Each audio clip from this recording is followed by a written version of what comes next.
isang nakakabahala na ulat patungkol sa mga lihim na pasilidad sa loob ng United States of America.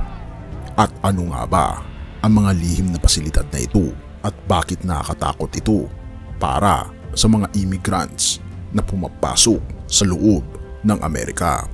Halika, atin itong pag-usapan, mga kaibigan.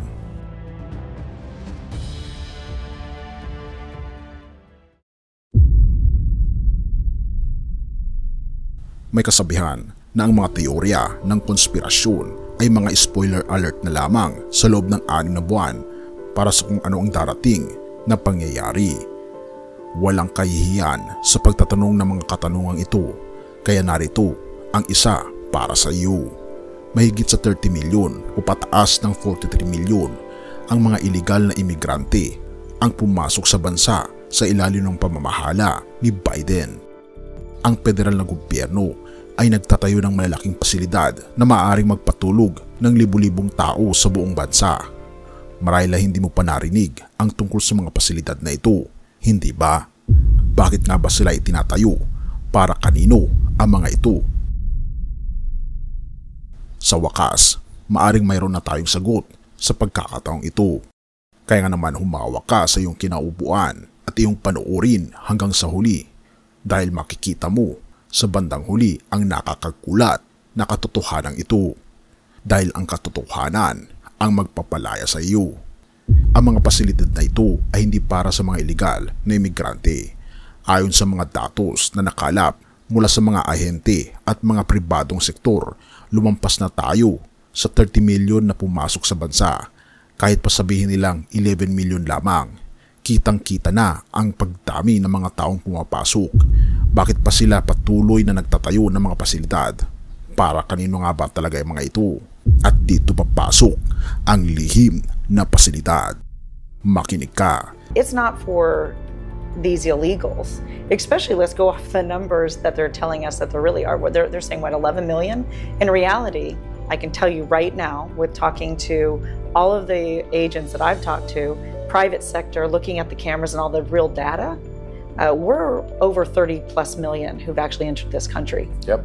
I believe it's to kind of like what Nazis did with the Jews, concentration camps, processing facilities. They're going to need somewhere to process the dissident. Hindi ito para sa mga ilegal na imigrante. Katulad ng aking sinabi kanina, tayo magsisimula sa isang panayam kay J.J. Carroll, isang dating veterano ng Customs and Border Protection.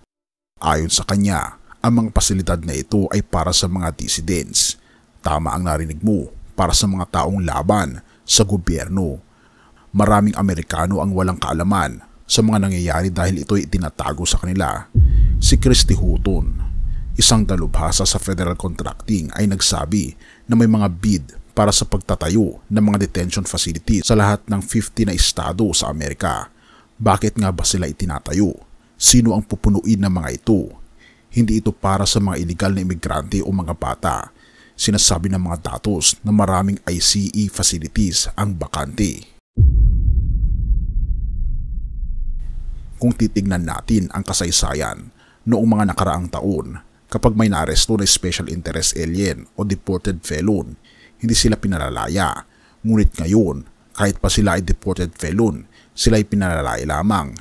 Bakit nagtatayo pa ng mas marami pang pasilidad kung wala namang laman ang mga kasalukuyang detention facilities? Ito ang tunay na layunin. Kumapit ka, kaibigan. Ang federal na gobyerno ay patuloy na humingi ng pondo para sa mga bagong pasilidad kahit na wala namang laman ang mga dati.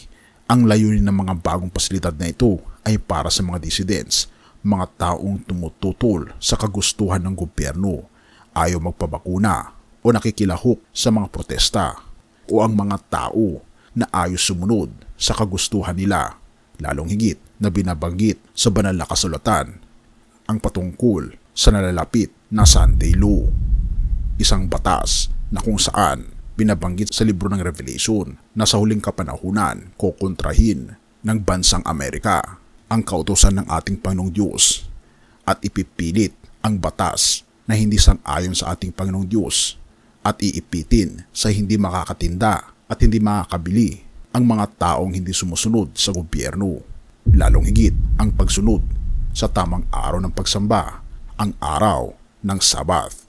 At ito ay isang banta ng kalayaan. Mahalaga na maintindihan natin ang panganib na dala ng mga pasilidad na ito. Ang ating kalayaan ay maaaring mawala sa isang iglap. Ang gobyerno nagsasabi na sila ay para sa ating kapakanan, ay maaaring siyang magkulong sa atin sa mga pasilidad na ito. Kailangan nating mag-ingat at maging mapagmatsyag sa mga nangyayari sa mga pasilidad. Bilang mga mamamayan, mahalaga na tayo ay magtanong at mag-usisa. Hindi tayo dapat magbulag-bulagan sa mga nangyayari. Ang kalayaan ng isang tao at kaligtasan ay nasa ating mga kamay. Manatiling gising at alamin ang katotohanan. Ang kwentong ito ay hindi nagtatapos dito. Marami pang revelasyon ang darating at ang bawat isa ay nakakatakot kaysa sa nauna. Manatiling nakatutok sa susunod na kabanata kung saan tatalakayin natin ang mga bagong impormasyon patungkol sa mga pangyayaring katulad nito at mga sikreto na kailangan nating ibunyag. Salamat kaibigan sa iyong panonood. Jeremias 29 verse 11. Sapagkat batid kong lubos ang mga plano ko para sa iyo, ang wika ni Yahweh, mga planong magdudulot sa inyo ng kapayapaan at kasaganaan, hindi ng kapahamakan, mga planong magbibigay sa inyo ng kinabukasang puno ng pag-asa. Sa kabila ng mga nakakatakot na pangyayari sa ating paligid, tulad ng mga lihim na pasilidad, ang mga banta sa ating kalayaan, ipinapaalala sa atin ng Jeremias 29 verse 11 na ang Diyos ay may plano para sa atin, mga planong magdudulot ng kapayapaan at kasaganaan, at dapat tayong magtiwala sa plano ng ating Panginoong Diyos para sa atin.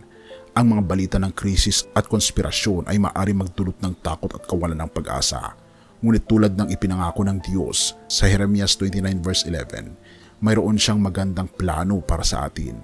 Ang mga plano ng Diyos ay laging para sa ating ikabubuti, hindi para sa kapahamakan. Kaya't sa gitna ng kaguluhan, manatili tayong nagtitiwala sa Kanya. Tayo manalangin.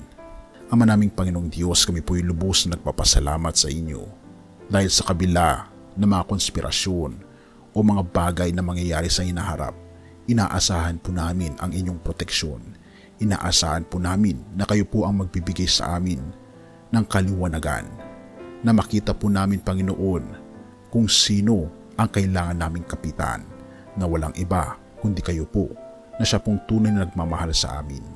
Tulungan kami, Panginoon, na ipasakop ang aming buong puso mula ngayon sa inyo at tanggapin ang aming Panginoon Kristo habang maaga pa. Salamat, Panginoong Diyos, sa inyo pong walang sawang pag-aalaga sa bawat isa at maging sa aming pamilya. Patnubayan kami at patawarin po kami sa lahat ng aming pagkukulang at pagkakasala, sapagkat ito ay isang mutiling sa matamis na pangalan ng aming Panginoon Jesus. Amen.